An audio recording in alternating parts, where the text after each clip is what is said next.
அன்பர்களே, ஆண்டவராகிய இயேசு கிறிஸ்துவின் நாமத்தில் உங்களுக்கு மனம் நிறைந்த வாழ்த்துக்களை தெரிவித்துக் கொண்டு சத்திய வசனம் திருமறை பாட நிகழ்ச்சிக்கு உங்களை அன்போடு அழைக்கிறோம். சத்திய வசனம், இது தேவனின் வசனம்.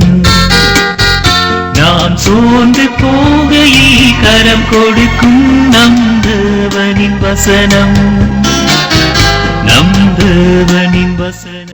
வருத்தப்பட்டு பாரம் சுமக்கிறவர்களே, நீங்கள் எல்லாரும் என்னிடத்தில் வாருங்கள், நான் உங்களுக்கு இளைப்பாறுதல் தருவேன். கிறிஸ்துவுக்குள் பிரியமானவர்களே, இந்த சத்திய வசனம் நிகழ்ச்சியினூடாக உங்களை சந்திப்பதிலே நான் மிக்க மகிழ்ச்சி அடைகின்றேன். சந்திப்பது மட்டுமல்ல, ஆண்டோடைய வார்த்தையை உங்களோடு பகிர்ந்து கொள்வது எனக்கு மிகுந்த பெரிய பாக்கியமாக நான் எண்ணுகின்றேன். இன்றைய நாளிலே ஆண்டவராகிய இயேசு கிறிஸ்து தருகின்றதான அழைப்பை குறித்து நாம் பார்க்க இருக்கின்றோம். மத்தேயு 11ஆம் அதிகாரம் 28ஆம் வசனம் இப்படியாய் சொல்கின்றது: வருத்தப்பட்டு பாரம் சுமக்கிறவர்களே, நீங்கள் எல்லாரும் என்னிடத்திலே வாருங்கள், நான் உங்களுக்கு இளைப்பாறுதல் தருவேன் என்று இயேசு கிறிஸ்து தாமே சொன்ன ஆறுதலான வார்த்தையை குறித்து நாம் பார்க்க இருக்கின்றோம். பொதுவாக இந்த வார்த்தையை, இந்த வசனத்தை மக்கள் வேதனையில் இருக்கும் பொழுது, பாடுகளின் மத்தியிலே இருக்கும் பொழுது, துன்பத்தின் நடுவிலே இருக்கும் பொழுது ஆண்டவர் தங்களுக்கு தருகின்றதான ஒரு ஆறுதலின் வார்த்தையாக அதை எடுத்துக்கொள்வார்கள். அநேகர் இந்த வசனத்தை மனன வசனமாக கூட வைத்துக் கொள்வது உண்டு. ஆனால் உண்மையில் ஆண்டவர் நமக்கு பாடுகளின் மத்தியிலே, துன்பங்களின் மத்தியிலே, வேதனையின் மத்தியிலே ஆறுதல் தருகின்ற ஒரு ஆண்டவராக இருந்தாலும் கூட அவர் சொன்னதான இந்த வசனம் ஆறுதல் தருகின்ற வசனத்தை விட அதை விட ஒரு மேலான ஒரு காரியமாக இருக்கிறது. அதை குறித்து தான் இன்றைய நாளிலே நாம் பார்க்க இருக்கின்றோம். உண்மையில் இயேசுவிடத்தில் நமக்கு ஆறுதல் உண்டு என்று சொன்னாலும் கூட அவர் தருகின்ற அந்த இளைப்பாறுதலை விட இந்த வசனம் சற்று வேறுபட்டதாக இருக்கிறது. உண்மையில் இந்த வசனத்தின் அர்த்தத்தை நாம் புரிந்து கொள்ள வேண்டும் என்று சொன்னால், அந்த வசனம் சொல்லப்பட்ட சூழ்நிலை எப்படிப்பட்டது என்பதை நாம் அறிந்திருக்க வேண்டும். பழைய ஏற்பாட்டு நாட்களிலே அன்றைக்கு இருந்த யூத மத தலைவர்களான சதுசேயர், பரிசேயர் என்று சொல்லப்பட்ட மக்கள் இந்த யூதர்களுக்கு கொடுத்த வேதத்திலே சொல்லப்பட்ட கட்டளைகளை விட இன்னும் பல கட்டளைகளை அவர்கள் அமைத்திருந்தார்கள். உண்மையில் அவர்கள் கொடுத்த கட்டளை அன்றைக்கு அவர்கள் கடவுளை நெருங்கி சேர்வதற்கு மிகவும் கடினமான கட்டளைகளாக அமைந்திருந்தன. இதனால் தான் மத்தேயு 12ஆம் அதிகாரத்திலே நாம் இப்படி வாசிக்கின்றோம்: இயேசு கிறிஸ்து ஓய்வு நாளிலே சூம்பிய கையுடைய மனிதனை சுகமாக்கியதையும், அவருடைய சீஷர்கள் ஓய்வு நாளிலே பயிர்களை கொய்து சாப்பிட்டதையும் பரிசேயர்கள் கண்டித்தது உங்களுக்கு நினைவிருக்கலாம். ஆகவே அவர்கள் சொன்ன காரியம், ஒருவன் கடவுளுடைய இரக்கத்தை பெற வேண்டும் என்று சொன்னால், தேவனுடைய ராஜ்யத்துக்கு உரியவனாக மாற வேண்டும் என்று சொன்னால், அவர்கள் செய்ய வேண்டியதும் செய்யக்கூடாததுமான 613 கட்டளைகளை அவர்கள் யூத மக்கள் மேல் பாரமாக வைத்திருந்தார்கள். அதன்படி கடவுளை ஒருவன் பிரியப்படுத்த வேண்டும் என்று சொன்னால் அவன் என்ன செய்யக்கூடாது என்று 365 கட்டளைகளையும், என்ன செய்ய வேண்டும் என்று 248 கட்டளைகளையும் மேலதிகமாக அவர்களே அமைத்து கொடுத்திருந்தார்கள். உதாரணத்துக்கு, எப்படி ஜெபிக்க வேண்டும், எப்படி சத்தியம் செய்ய வேண்டும், எதன் மீது சத்தியம் செய்ய வேண்டும், எப்படி தசம பாகம் கொடுக்க வேண்டும், எதிலெல்லாம் தசம பாகம் கொடுக்க வேண்டும், எதை சாப்பிடலாம், எதை சாப்பிடக்கூடாது, இதைவிட ஓய்வு நாளிலே ஒருவன் எவ்வளவு தூரம் போகலாம், எவ்வளவு தூரம் பேசலாம், எவ்வளவு பாரம் சுமக்கலாம் என்றெல்லாம் அவர்கள் கட்டளைகளுக்கு மேல் கட்டளைகள், கட்டளைகளுக்கு மேல் கட்டளைகள் என்று நியாயப்பிரமாணத்தை விட அதிகமான கட்டளைகளை அவர்களாகவே உருவாக்கி கொடுத்திருந்தார்கள். இதனால்தான் மத்தேயு 23ஆம் அதிகாரம் 4ஆம் வசனத்திலே இயேசு கிறிஸ்து இவர்களை குறித்து இப்படியாய் சொன்னார்: சுமப்பதற்கரிய பாரமான சுமைகளை கட்டி மனுஷர் தோள் மேல் சுமத்துகிறார்கள், தாங்களோ ஒரு விரலினாலும் அவைகளை தொடமாட்டார்கள். அவர்கள் மற்றவர்கள் மேல், பொதுமக்கள் மேல், யூதர்கள் மேல் இத்தனை கட்டளைகளை அவர்கள் கொடுத்திருந்தாலும் கூட அவர்கள் அந்த கட்டளைகளை கை கொள்ளவில்லை. மத்தேயு 23ஆம் அதிகாரம் 13ஆம் வசனம் இப்படியாய் சொல்கின்றது: இயேசு கிறிஸ்து இப்படிப்பட்ட யூத மத தலைவர்களை கடிந்து கொள்வதை பார்க்கின்றோம். மாயக்காரரே, வேத பாரகரே, பரிசேயரே, உங்களுக்கு ஐயோ! மனுஷர் பிரவேசிக்கப்படாதபடி, மனுஷர் பிரவேசியாதபடி பரலோக ராஜ்யத்தை பூட்டி போடுகிறீர்கள். நீங்கள் அதில் பிரவேசிக்கிறதும் இல்லை, பிரவேசிக்க போகிறவர்களை பிரவேசிக்க விடுகிறதும் இல்லை என்று ஆண்டவராய் இயேசு கிறிஸ்து அவர்களை கடிந்து கொண்டார். இப்படியாக யூத மக்களுக்கு தேவனுடைய ராஜ்யத்திற்கு போவதற்கான வழியை அவர்கள் கடினமான ஒரு பாரமான காரியமாக அவர்கள் மாற்றிவிட்டார்கள். எனவே மக்கள் எவ்வளவு பிரயாசப்பட்டாலும் எவ்வளவு கஷ்டப்பட்டாலும் ஆண்டவரிடத்திலே போவது அவர்களுக்கு ஒரு பாரமான காரியமாக, முடியாத காரியமாக, ஆவிக்குரிய வாழ்க்கையிலே அவர்கள் தோற்று போனவர்களாக, ஆவிக்குரிய வாழ்க்கையிலே அவர்கள் குற்ற உணர்வு உள்ளவர்களாக, ஆவிக்குரிய வாழ்க்கையிலே அவர்கள் தேவனுடைய ராஜ்யத்துக்கு தூரமானவர்களாக அவர்களை உணரச் செய்தது. இப்படியாக ஆவிக்குரிய வாழ்க்கையிலே களைத்து போன மக்களை பார்த்து தான் ஆண்டவராகிய இயேசு சொன்னார், வருத்தப்பட்டு பாரம் சுமக்கிறவர்களே, நீங்கள் எல்லாரும் என்னிடத்திலே வாருங்கள், நான் உங்களுக்கு இளைப்பாறுதல் தருவேன். ஆம், இன்றைக்கும் கூட திருச்சபைகளிலே சில நேரங்களிலே இப்படியாக போதிக்கிறவர்கள் உண்டு. கடவுளுடைய ராஜ்யத்தை நாம் அடைய வேண்டும் என்று சொன்னால், ஆண்டவரை பிரியப்படுத்த வேண்டும் என்று சொன்னால், ஆண்டவருடைய இரக்கத்தை பெற வேண்டும் என்று சொன்னால், இப்படி ஜெபிக்க வேண்டும், இப்படி உபவாசம் செய்ய வேண்டும், இப்படி காணிக்கை கொடுக்க வேண்டும், இப்படி உடை அணிய வேண்டும், இப்படி நீங்கள் நகை அணியக்கூடாது, இப்படியாக இயேசுவை ஒரு குறிப்பிட்ட பெயரை சொல்லி மாத்திரமே நீங்கள் அழைக்க வேண்டும், இப்படி ஆட வேண்டும், இப்படி பாட வேண்டும், இப்படி கையுயர்த்த வேண்டும் என்றெல்லாம் சொல்லி அவர்கள் பொதுமக்களை அல்லது விசுவாசிகளை பாரமான ஒரு காரியமாக, அவர்கள் ஆண்டவரை பிரியப்படுத்துவதற்கு கடினமான ஒரு காரியமாக மாற்றிவிட்டார்கள். இப்படிப்பட்ட போலி போதனைகளை குறித்து நாம் எப்பொழுதுமே எச்சரிக்கையாக இருக்க வேண்டும். கட்டளைகளை கை கொண்டால்தான் நாம் தேவனுடைய ராஜ்யத்தை அடையலாம், கட்டளைகளை கை கொண்டால்தான் நம் ஆண்டவரை பிரியப்படுத்தலாம் என்று போதிக்கின்ற ஒரு மதம் அல்ல. மாறாக கிறிஸ்தவம் என்பது ஆண்டவர் தம்முடைய கிருபையினாலே நம்மை அழைக்கின்ற ஒரு, அவரோடு உறவு கொள்ள அழைக்கின்ற ஒரு மார்க்கமாக இருக்கிறது.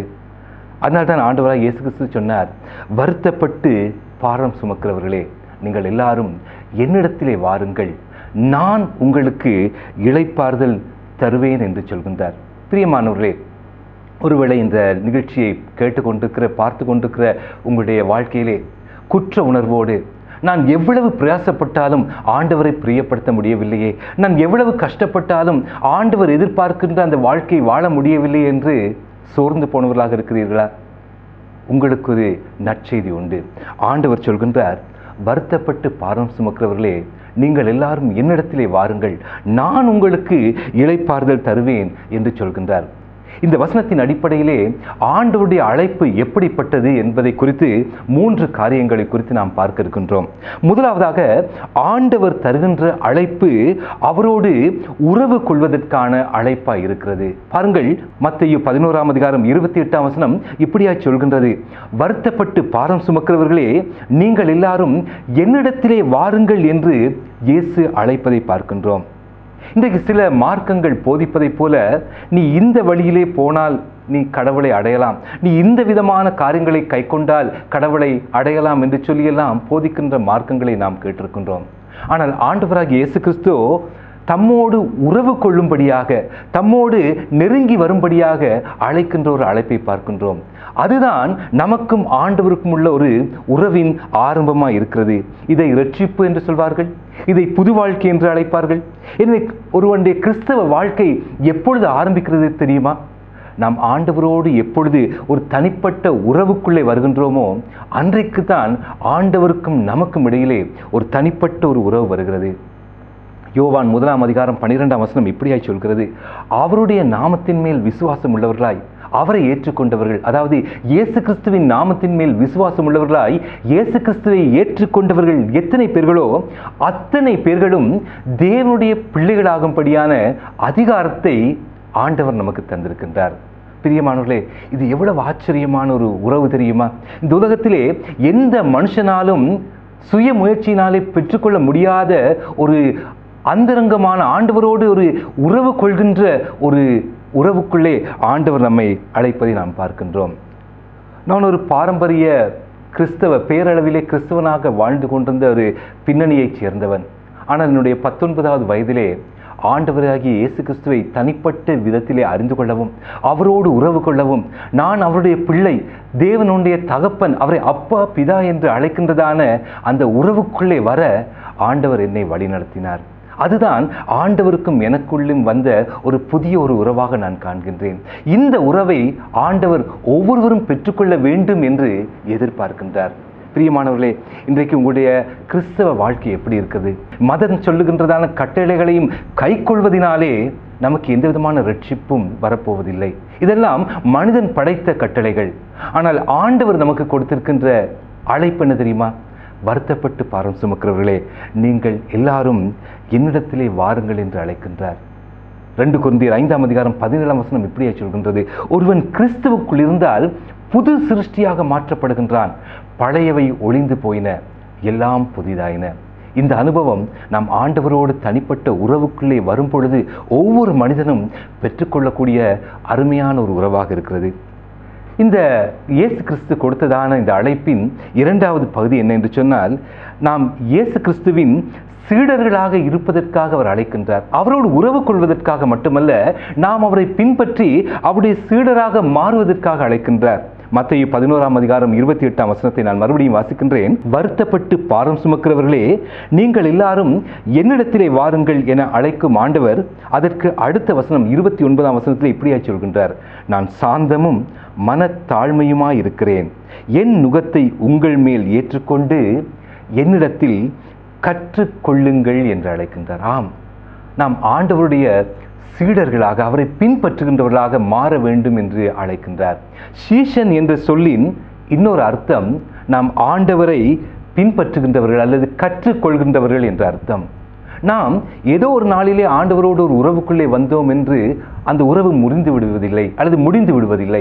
நாம் தொடர்ந்து ஆண்டவரை கற்றுக்கொள்கின்றவர்களாக, ஆண்டவரை பற்றிய அறிவுக்குள்ளே வளர வேண்டும்.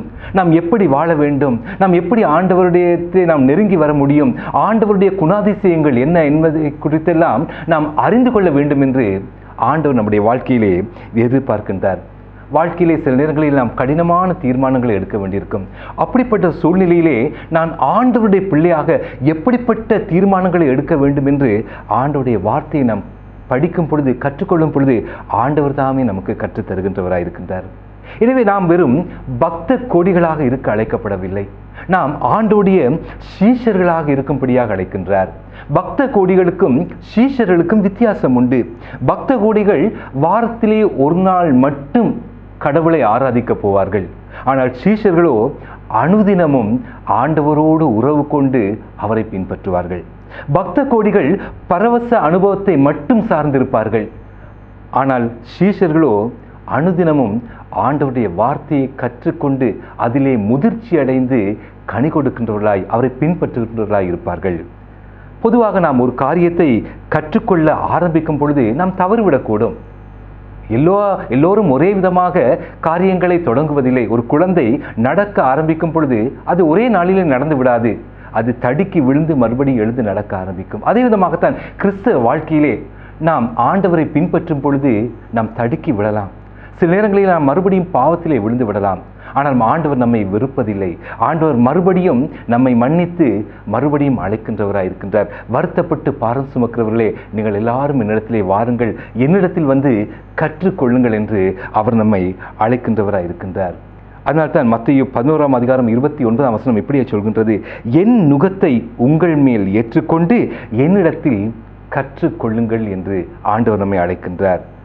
ஆம் பிரியமானவர்களே, நாம் என்றைக்கு ஆண்டவருக்கு சொந்தமான மக்களாய் நாம் மாறுகின்றோமோ அன்று முதல் நாம் ஆண்டவருடைய ஒரு புதிய ராஜ்யத்துக்குள்ளே வருகின்றோம். இந்த நுகம் என்று சொன்னால் அதன் அர்த்தம் என்ன? ஆண்டவர் சொல்கின்றார், என்னுடைய நுகத்தை உங்கள் மேல் ஏற்றுக்கொள்ளுங்கள். பொதுவாக வண்டி இழுக்கின்ற மாடுகளின் கழுத்திலே ஒரு நுகம் பொருத்தப்பட்டிருக்கும். இந்த நுகம் எதை காட்டுகிறது?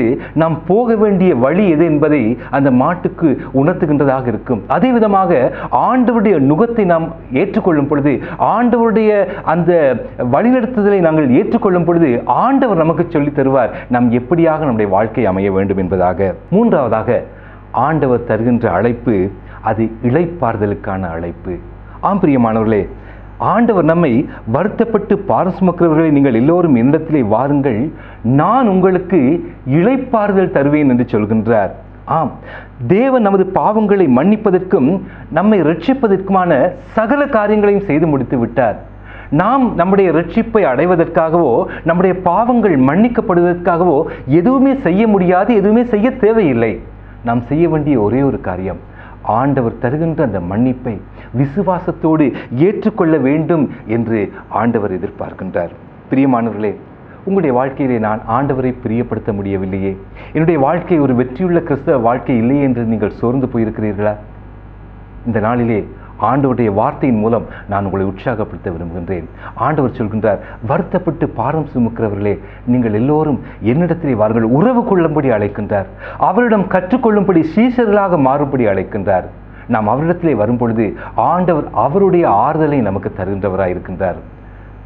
இந்த நாளிலே கூட நாம் ஆண்டவரிடத்திலே நாங்கள் நெருங்கி வரும்படியாய் ஆண்டவர் எதிர்பார்க்கின்றார். அப்படி வரும் பொழுது ஆண்டவர் நிச்சயமாகவே நம்முடைய வாழ்க்கையிலே ஒரு பெரிதான வெற்றியை அவர் கட்டளையிடுவார்.